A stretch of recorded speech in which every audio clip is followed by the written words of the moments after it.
I had this accident, and I was left with this permanent brain injury from that, which completely turned my world upside down, and that of everyone else within my world. But I'd have like kind of gold, silver, bronze kind of targets, like whether they're on time or whatever that would be. I find that leaders who try and step in with all the answers, this is what we need to do, like kind of, it becomes very much more command and control, dictatorial, autocratic. It kind of gets down that route. And I don't think that's how you get the best out of people, especially if they're creative and have to sort of think for a living, if you see what I mean, like in terms of knowledge work, that kind of.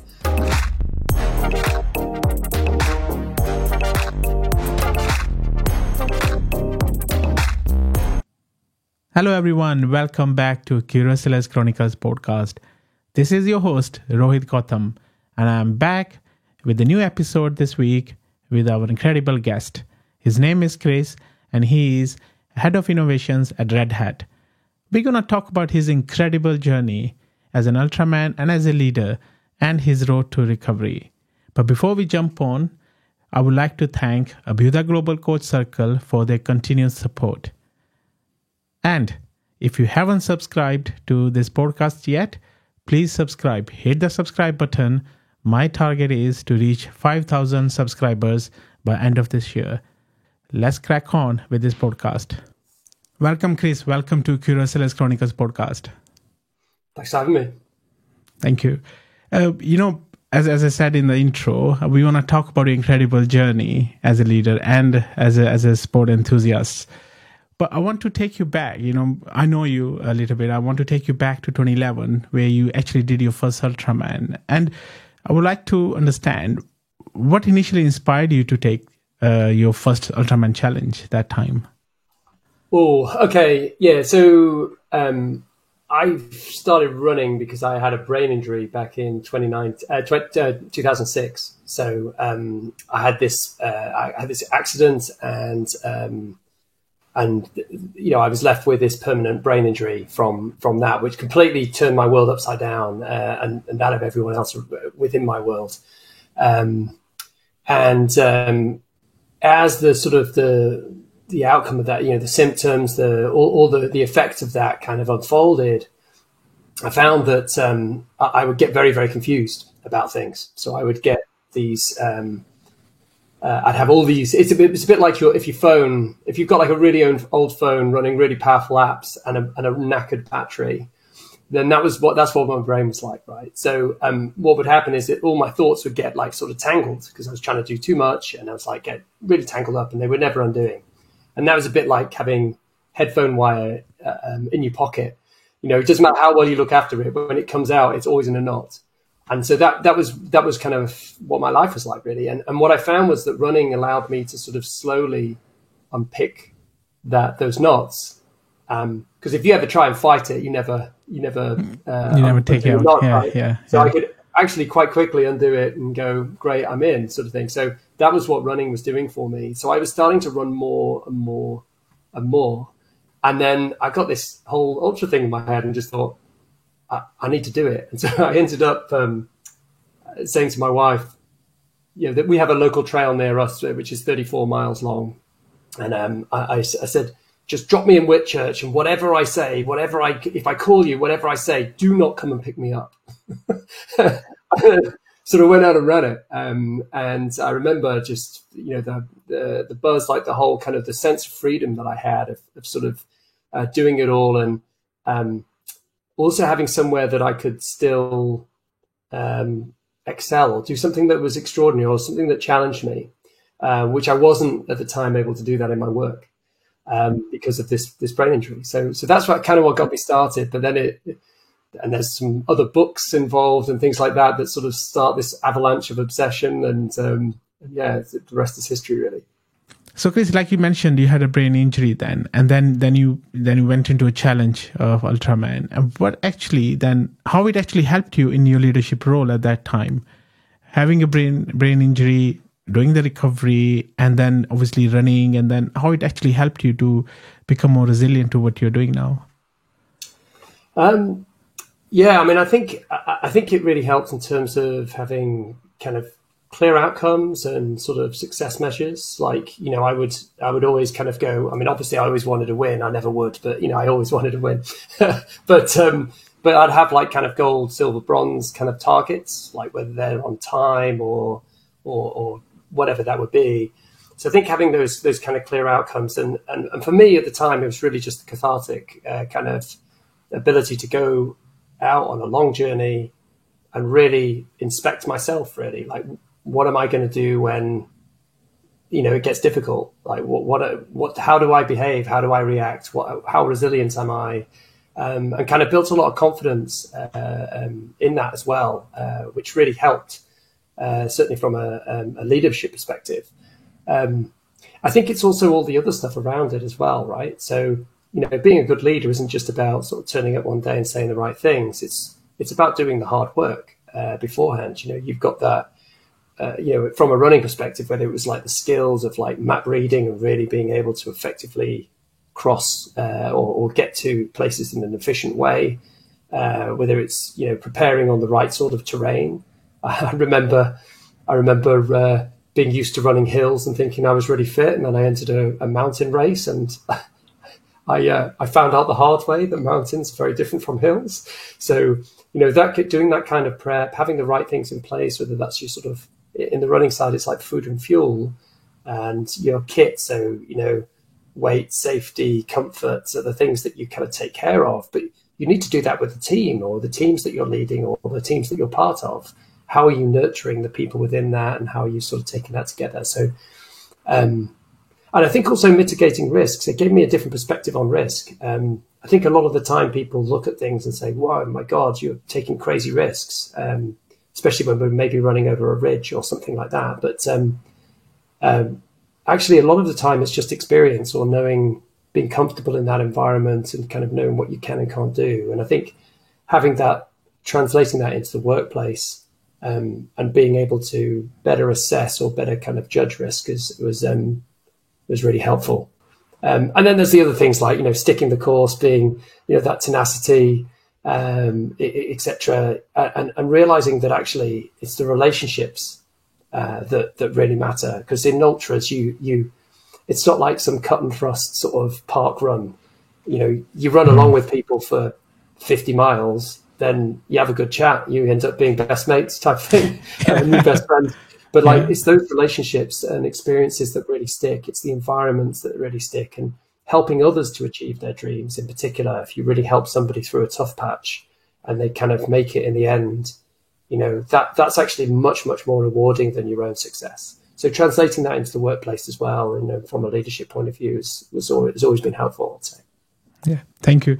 And remember, we were talking, and then you said the marathons or the runs or the things you've done is totally different to running on the road, because you actually done trains, you've done the hills, you actually run through the mountains. So it's actually, the context is totally different to your point of view than, when I say, oh, I just ran a marathon, which is not as compared to the other ones. How is the difference you felt, by running on the road or doing your bits? Yeah. Oh, I think it's just where I find my freedom. I think it's really important that everyone has a place where they can find their mental freedom, whether that's through dance or cooking or sport or, painting, some sort of creativity, whatever it is, wherever you find your freedom and sort of are able to just lose yourself mentally.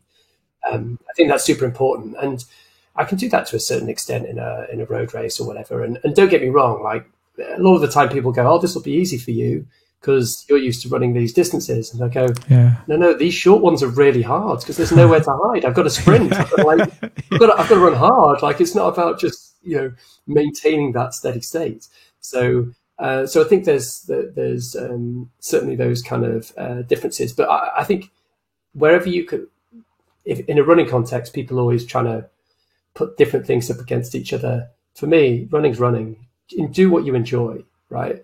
But like I say, for me, like finding my mental freedom, which was, of course, the beginning as to why I kind of got into it, with this sort of trying to work through this brain injury and the impact, and sort of trying to kind of get back to some kind of form of normality, and sort of steady state, even just for my family, let alone everybody else, That's where I find my freedom, and I can, untangle, like that headphone wire, if you like, untangle those thoughts more quickly than anywhere else. So I was naturally drawn to it, just the freedom. And one other thing I'd say was it's the feeling of being. It's like actually getting a perspective on how big you are in the world, because in the mountains you're up in nature. Yeah. So we run out in weather you wouldn't take your dog out in, right? It's sort of, sometimes I've been in positions where I've had to like turn my head sideways to breathe because the wind is so strong. It's creating an air bubble in a pocket in front of my mouth that I can't breathe through. So you're kind of in this, and it just reminds you, like Mother Nature, like just the environment around ourselves. It just reminds you to be grateful and sort of feel that kind of test against the world. So yeah, for me, it's a place where I can mentally have a clean sweep and sort out any problems.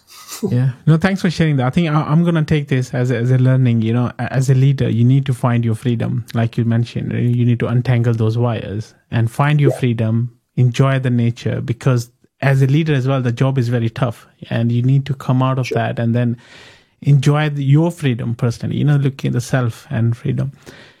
Yeah. I mean, I had a saying actually that if you can't solve a problem on a run, that you haven't run far enough. Right, because what I mean by that is because I think running is just the best thing for mental health, or whatever you find your freedom is, right? So I know running is for everyone. But I either, every time I go for a run, if I go with a problem, I either work out a next step or I solve it, in which case that's wonderful. Or I need to if I get to the point where I realize I just don't care anymore because I just really need to stop running because I'm knackered, right? So in that way, I'm putting it into perspective. That there are bigger problems and I can let it go. And it just gives me that respite to kind of step away from those problems that, potentially could be keeping you awake at night or whatever, and just being able to do that. So I think it's my formula. Yeah, no. Thanks for sharing that. It actually reminded me our last podcast with Dr. Delia. She mentioned that, even walking helps you to bring your unconscious thoughts, which you not even thought about. It brings it forward when you go out and walk, So I can imagine how the brain works. It's very complex. And then like the world we live in, you need to take as much positives, go out, walk and take rest. And like you mentioned, this is a great analogy for me. Find your freedom. Find your freedom. Yeah, definitely. It's like just allow your mind to drift. Where you really drift, and then it can tune in or tune out of problems. Sometimes the problem is, God, this is really steep and I need to be able to breathe. Other times it's something that's happening in the office. Yeah, true. Yeah. So after completing those Ultraman events and you're running for a decade, then what led you to kind of retired from 2021? Okay. Yeah. So in part, I had an injury which I was trying to resolve, which wasn't going away, and that sort of almost enforced a little bit of it. But I did retire in 2021. I did my favorite race in the world is a race called the Dragon's Back. It's just over 200 miles. It's over from north to south Wales. Done over 5 days or 6 now. And you climb it. You do sea level to the top of Everest twice in climb and descent. Wow. Right? So it's done over 5 days. It's a wonderful event. It's just an incredible journey. And I'd done that in 2012, and I'd actually finished. It took everything I had to finish, but I needed to finish that race. This is a big part of my healing and part of the sort of around my brain injury. I needed to finish that race, and I'm not proud to say this, but I ended up finishing in quite a bad state. So I ended up with I had stress fractures in my right leg. My left leg had actually broken the outer cortex of the bone, so I had a broken leg, and my feet were like hobbits, like sort of all swollen, puffy, and infected because I hadn't taken care of them well enough. I had literally taken out everything I had. So I'd gone back in 2017 and done that again and had a completely different experience. It was just amazing. I mean, it was amazing the first time, but I just really got to enjoy it. And I then went for the hat trick in 2019. and I added an extra day. So I went from coast to coast. So when everyone else went home, I did another 30 miles down to Swansea to touch the water. And so I'd gone from coast to coast, north to south, over all the mountains. Amazing. And that was a kind of like, it's a good point to retire. I'd done all the races that I ever wanted to do, like 100 milers, or like even like swim run races, like all sorts of weird and esoteric races, mountain challenges. I'd sort of done all the ones I wanted to do. And more importantly, and the real driver behind it all, was my children were getting older. And actually they're at a really fun age. You know, we could go out and do stuff. We could go whitewater kayaking. We could go out and go camping and go walking the mountains. We could get out and do stuff. And so I wanted to make sure I didn't miss that time. Wanted to make sure that we, you know, they knew their father well. You know, and if you're out running in the mountains all the time, then you're less at home, right? Especially when you've got busy work and you've got all these things, kind of find the balance. Yeah. So I decided at that stage to take that, and no one believed me that I would, but I've pretty much stuck to it. Yeah.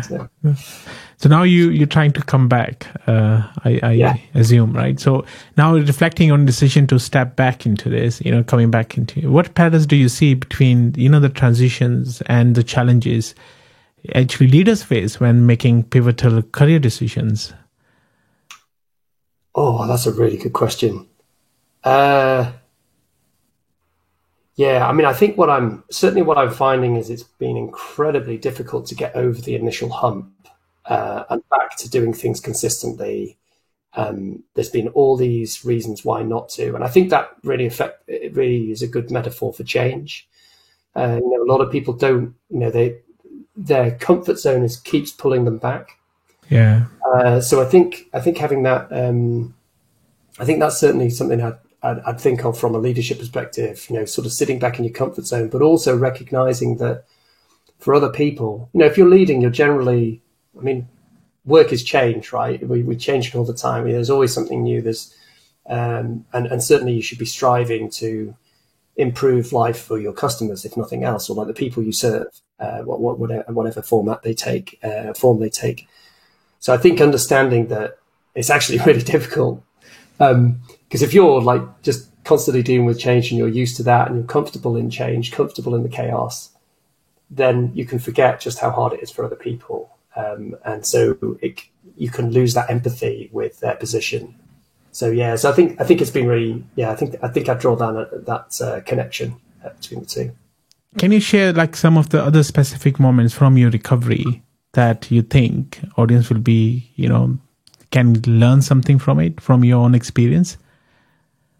Oh, I mean, from my recovery, I think it's certainly that tenacity to not stop is just vital, and never really giving up. The big problem with the whole brain injury side, as obviously I lost certain function and so on, but I saw it like a mountain, like going around a mountain, like up and up and up and up. And every time I turn a corner, there's like a hedge or an obstacle or like a wild animal, whatever, stopping your progress. And you have to find some way of getting around that. And so I think that tenacity, to like sort of refusal to kind of stop was really important. But the big challenge with the brain injury is really, or changes which hopefully not many of your listeners will ever have to face a brain injury. They're horrendous. And it took me a decade to kind of get to a point of stability and ability to move forward. And in that, I lost my career at 30. So I lost, you know, I was on a certain trajectory, was doing, everything was going super well. And that was a big part of my identity, how that was going. And so to lose that, to have that taken away from you rather than be a conscious choice as to moving, was huge. It was really difficult. And I think it's the same if you're exiting the military or you're a top level sports person. You know, you're in 1 minute you're captaining your team, on the world stage, and the next minute you're just another bloke down, picking up his newspaper or whatever at the shop, right? So you that change in personal identity that kind of happens is actually by far the hardest thing to deal with, and I think it's helped provide sort of greater empathy for people in their situations, and also not ever thinking that your problem is worse than anybody else's, because it isn't. As humans, we all have our problems. Yeah. And like some of them you might look at and go, my God, that is utterly horrendous. I don't know how they've continued and whatever. And others you might think, what they call it, first world problems, right? Cry me a river. If that's your biggest problem, something. But that's the wrong thing. Because everybody's problems are actually just as big to them. Very true. And I think there's no competition in life over problems. So really seeking that empathy in everything that you do, especially as a leader, is so vital. If you want to bring people along, you want to really understand how to get the best out of people. And ultimately, that's what we're here to do, right? And you don't have to do that from a official position of leadership. Everybody can be a leader. It's the way that you conduct yourself. It's your beliefs, your principles, your integrity. It's all of those things. It's the vision that you have. It's the it's the way that you hold yourself. Other people will watch that, and it's the standards you walk past. Because I think it's General Stanley McChrystal. Might have got that wrong, but he says the standard you walk past is the standard you accept. I think really understanding, holding your integrity, and not walking past things that aren't okay, gives other people courage to do the same thing, and that is true leadership. So I think the only thing we really truly have is our integrity. Yeah. So and people are always watching. They're always picking up on these things. So just be mindful of the image that you want to project and this kind of leader that you want to be. Yeah. Very wisdom. It's a great, profound thing you just said, I wouldn't go that far, but I do. But no, I mean, for it is profound. Anyone, like you said, every challenge is a really big challenge for anyone, right? The context matters, where they are from, where they're standing. So for any person, same way I find profoundness is whatever you hear, first time or second time, sometimes you forget and you need to hear it again. So still profound, so coming back onto you. Yeah. So, Chris, when we were chatting, you said, you met incredible people in this road to recovery and on the challenges you faced as well, and the beauty of it, Can you share a story about a person or a challenge that had a profound impact on you as a runner, or as a leader, or as a person? Oh, wow. I've just got so many.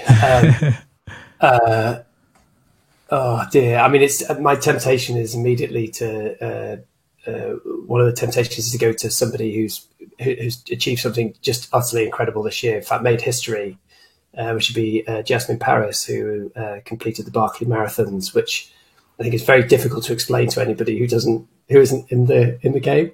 So, I just how she's dedicated herself to that, everything around that I would sort of love to talk about, but I think instead I'll select one of my long-term running partners. So in fact, I did my first official ultramarathon in a race with him, which is a guy called Tim Martin Wilcott. So I think the thing that I've learned from competing with and in pairs, a lot of the things I do will be a paired event where you run together and you have to help each other through that. It's just the kind of selfless dedication to the mission that he shows. So we're there, and he's working as much for me as he is for him, if not even more so. And I think that's not uncommon in the ultra running world, and in the sort of paired events world. The successful pairs are the ones that really, they're there for the other person more than they are for themselves. And so, yeah, I think I've certainly learned a lot from Tim. His ability to bring humor into anything, the ability to like just any problems that are there. You just got this serene confidence of getting through it, and we'll just be like, okay, this is the obstacle we're facing today. Let's go. Or this isn't great, but like let's crack on and make it great. It's kind of that idea of there's a great quote from C.S. Lewis. You can't go back and change the beginning, but you can start where you are and change the ending, and it just totally embodies that thought. And I think that's a great metaphor for change as well. So, but yeah, he's a fantastic leader. He really just kind of gets to people, and I've learned a huge amount from him for sure. You probably met a lot of challenges as well to your road to recovery, and coming back into this where you were when you stopped running, and now you're coming back into it. Any challenge would you like to share with us, which you found it really, really difficult, and if you overcome it, how did you overcome that? Oh, that's great. I think one of the things about running ultras is that if you do it long enough, you're eventually going to fail. So the DNF, as we call it, the did not finish, is something there. And I think, and I've had a couple, especially at the 100-mile distance, which is just a silly distance to run. Frankly, don't try this at home. It's not. Honestly, this is the thing. You tell people about these things, or they ask you, and you think, "Oh, okay." Have you ever run a marathon? There's this kind of like level of code. I just can't comprehend that. So what's that about? I just want to sort of talk about. Oh no, I'll tell you what. I'll talk about a different one. So the Dragon's Back, the first time I did that. So my shins. I said I finished with these stress fractures. My shins went on day 4, and I had this dream of finishing, and everything was going really well. It was just all great, and I had this, and I needed to finish, as I said before. And it was like literally every step I took, I was like being hit with a hammer on my shin bone, like bing, bing, every time. And I got to the end of day 4, which is a particularly tough day for many different reasons. But I kind of got to the end of that, and I was I was there, and I just thought, I can't do this. But I'd invested so much in getting to where I was, not just the training, not just all the things I'd done before in order to prepare for it. But I'd invested so much time and effort that week, and I'd given everything I had really. And I just changed it into making it all bite-sized. And it all became about getting to the next point and committing to doing that. So that night, I was finished in the dark, as I did every day that year, because we did it in September. So finished in pitch black. I forced some food in, because you don't always want to eat, but I forced some food in, managed to get a bit of a wash and go to bed. And I was like, just go to bed, get as much rest as possible, and see how you are in the morning. Then it was, right, just get up and get dressed, get some water in, that's it. Then it was get your breakfast in. And it was like, get your sun cream on and get ready to go, pack and just make that start line. And it was just get off the campsite with your dignity. So just get off, even if you stop immediately from turning around the corner, that's okay. Then it was just get to the first checkpoint.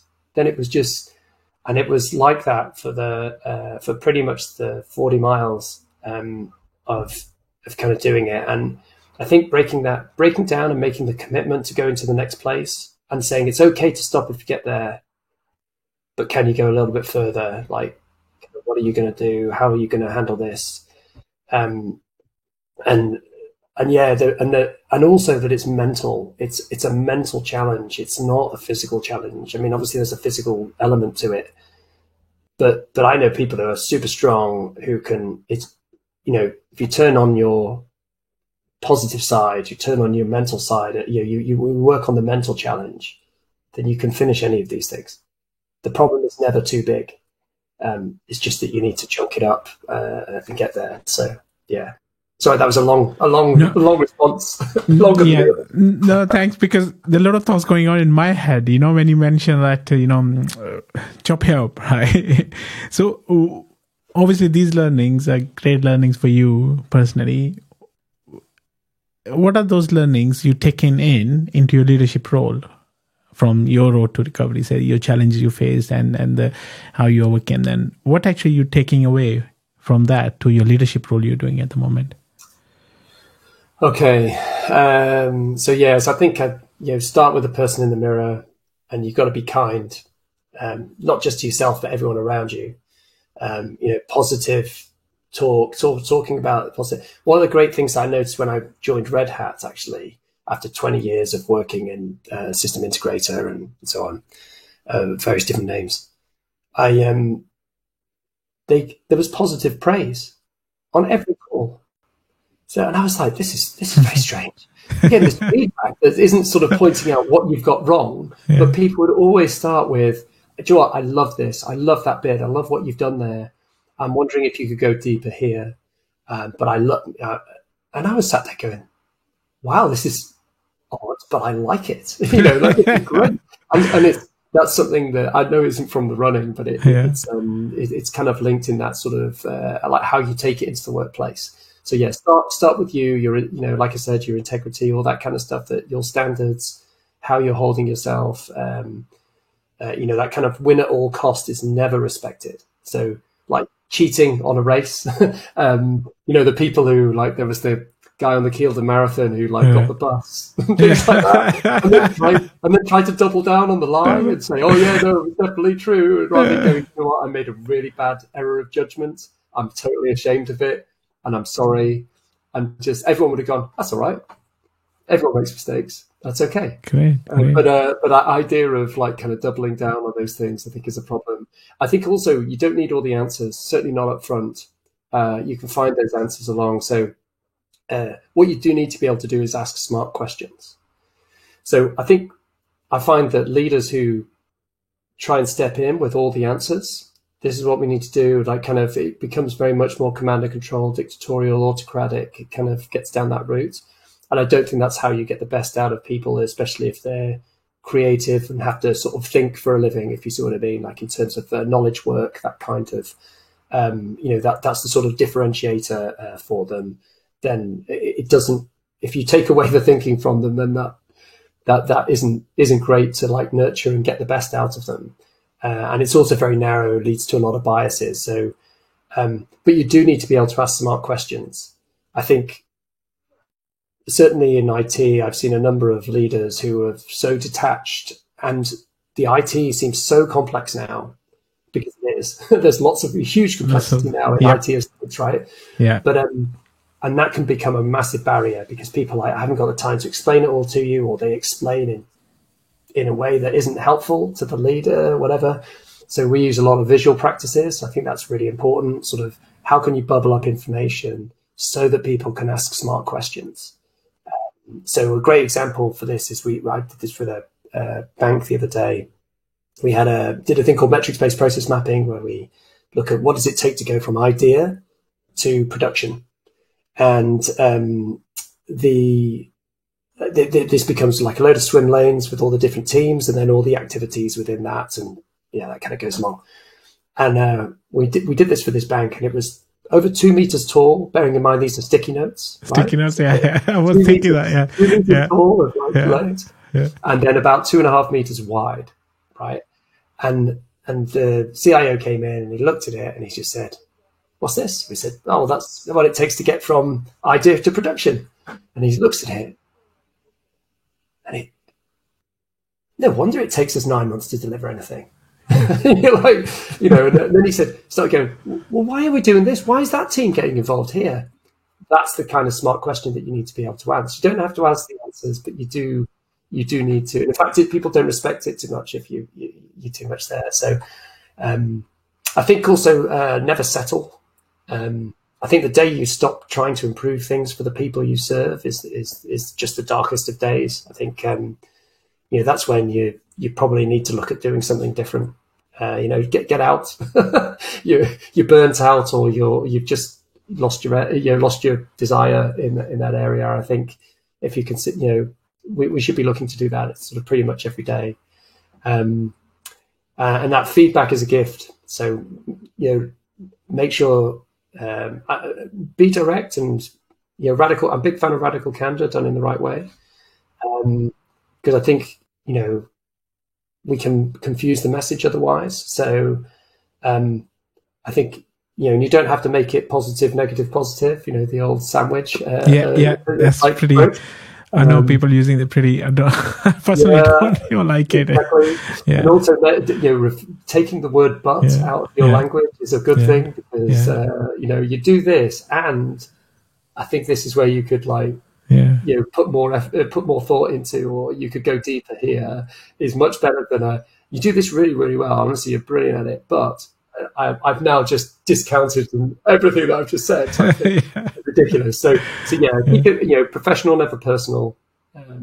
And this isn't from running necessarily, but I don't know. It could be from some of my more navigational races. But encouraging dissent, I think, is super important as a leader.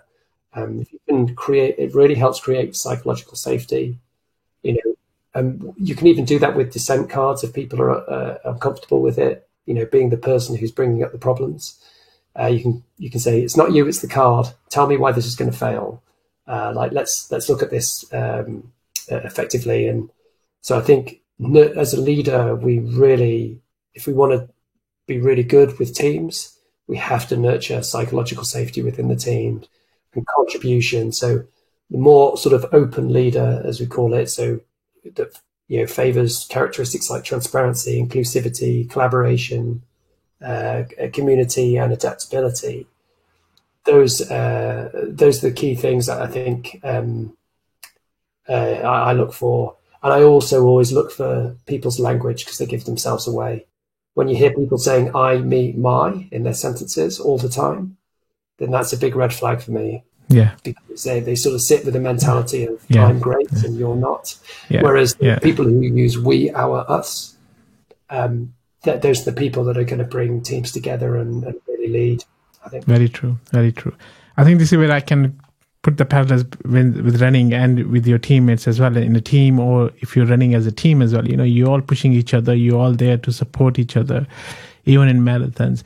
And the beauty you mentioned that towards your road to recovery, you have actually, you have seen some incredible beauty. How has this appreciation for beauty actually, and the world around you, influenced you as a person? Oh, that's a really good question. I think it's helped with kind of gratitude, which I think is a really positive thing. I mean, I'm not somebody who chants every morning or, writes in the gratitude journal. Not that those are bad things. I mean, not a bad thing. Yeah, it just don't work for me, right? It's not my kind of way. But I think I regularly, while I'm out, get an appreciation for just how fortunate I am to be in this position, to be physically capable or able to go out and do those things. B, to be in a position where I can afford the petrol to get to the travel to get to the event, or the entry fees for these things. Just sort of feel very fortunate to be in a position to get to share these experiences with other people. And I think that gives good perspective for life, that, we sit in this privileged position, and I think it helps to give a better perspective and lead towards more empathy. And I hope certainly for me, but I hope for other people as well, it kind of enables them to be more forgiving and supportive of other people. And so, I think that, but empathy is such a big thing. I think I've mentioned it a number of times. So I think you can't lead without empathy. Yeah. No, that is brilliantly put. So we actually coming to end of our podcast. I think we can talk for hours on this. Probably we can do another one, sure. Chris. And unfortunately, because we all time bound on this. Yeah. I want to the last question I have is, what advice would you give to someone who wants to, wants to go out running, wants to go the Ultraman or other things which can help them to improve themselves as a leader and as a person, most importantly, right? Because those things actually teaches you a lot as a person, and like you said earlier, that your challenge is your challenge and someone else's challenge is totally different to your challenge. Mm-hmm. So what advice would you give to aspiring athletes, for example, or leaders who want to go into, I want to find my freedom?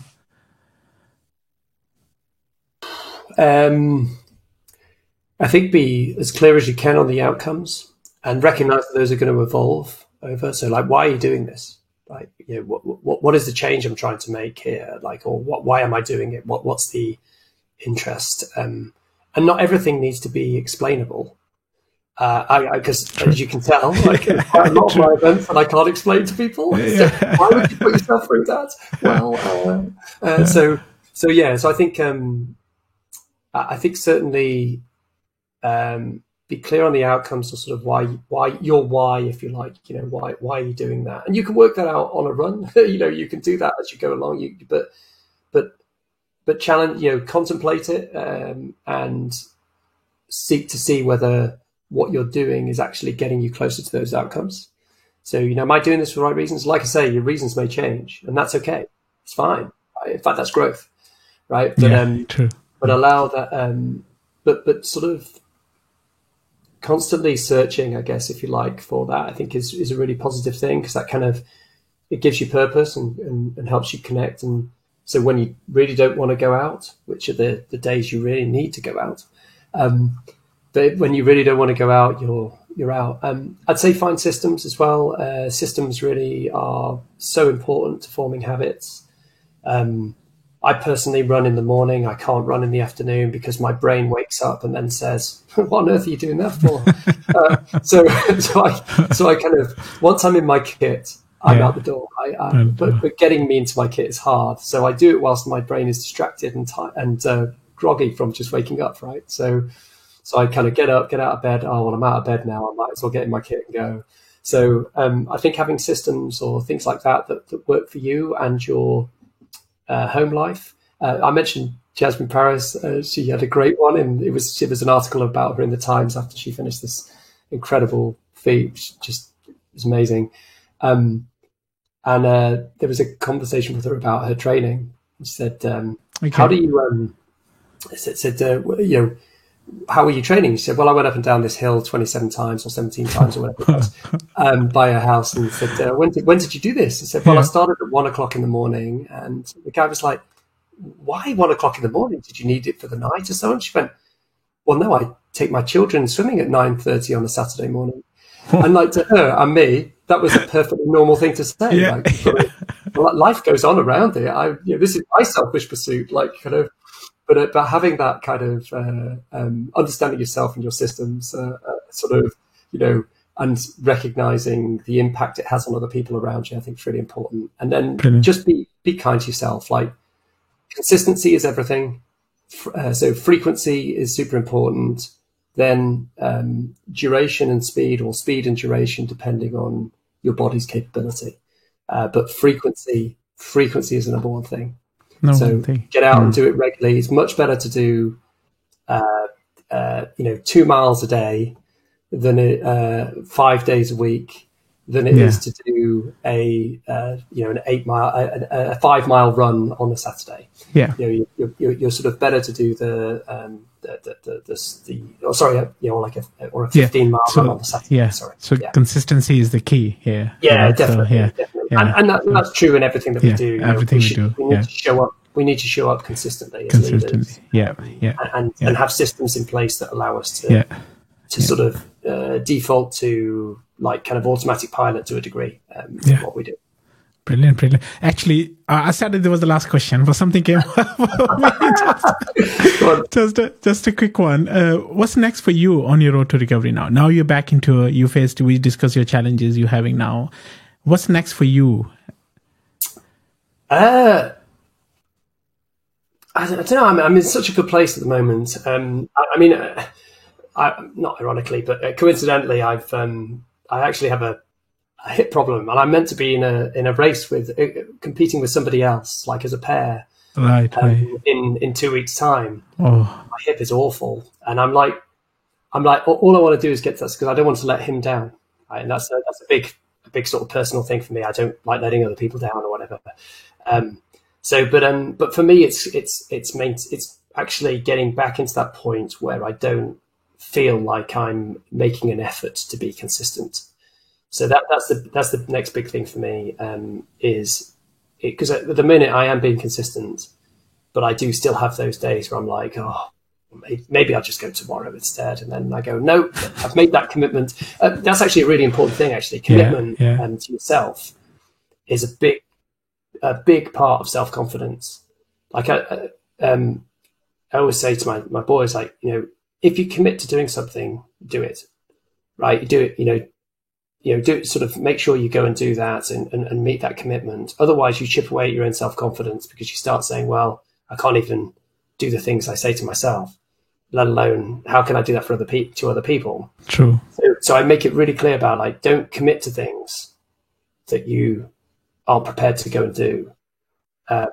Be careful with what you commit to, if you like, because when you commit to something, you need to go and do it. And that doesn't mean you get into a sunk cost fallacy of, like, we've started this and we've spent loads of money on it, so we've got to continue. You've got to continue, yeah. Or having that regular thing of, like, am I going to continue and do this again tomorrow? Yeah.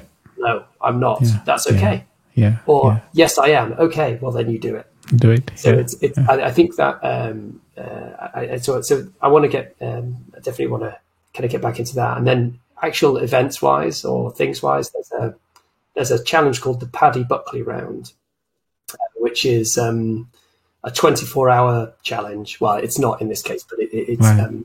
Listeners might be familiar with the Bob Graham, which is a 24-hour challenge, fell racing challenge, where you have to do 42 mountains and 60 odd miles of running in the Lake District. It's a big circuit. It's wonderful. I did it back in 2012. It was just great.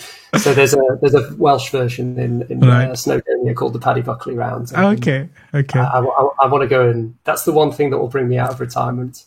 I wish you good luck, Chris. I can see I remember you told me there's a map behind you. It was Lake District. You're probably planning your trips, right? You're planning your we do. Well, my boys and I are there's these Wainwrights mountains called Wainwrights. There's 7 books by Alfred Wainwright that describe all these. We do 214 mountain peaks in the Lake District. Wow! And so we're collecting those, and the aim is to get them all done before my eldest son leaves school. Brilliant. A couple of years left, that's a great goal. Still a lot to do, yeah. No, I wish you and your boys good luck for this, And thanks very much. Real gratitude for coming in and sharing your story and being open as well, and hopefully we can touch base again with another episode and go more deeper into, your journey as well, right? So, and then hopefully in a couple of years' time as well, we can do another episode of your journey on Lake District Hills. So that'll be amazing. Exactly. Look, it's been an absolute pleasure. Thanks for having me on. It's just brilliant. My pleasure. Thanks for coming here. So thank you, everyone. Thanks for listening and watching this episode. Please don't forget to subscribe to this podcast. And I'll be back soon with the new guest. Till then, take care, stay safe. Bye for now.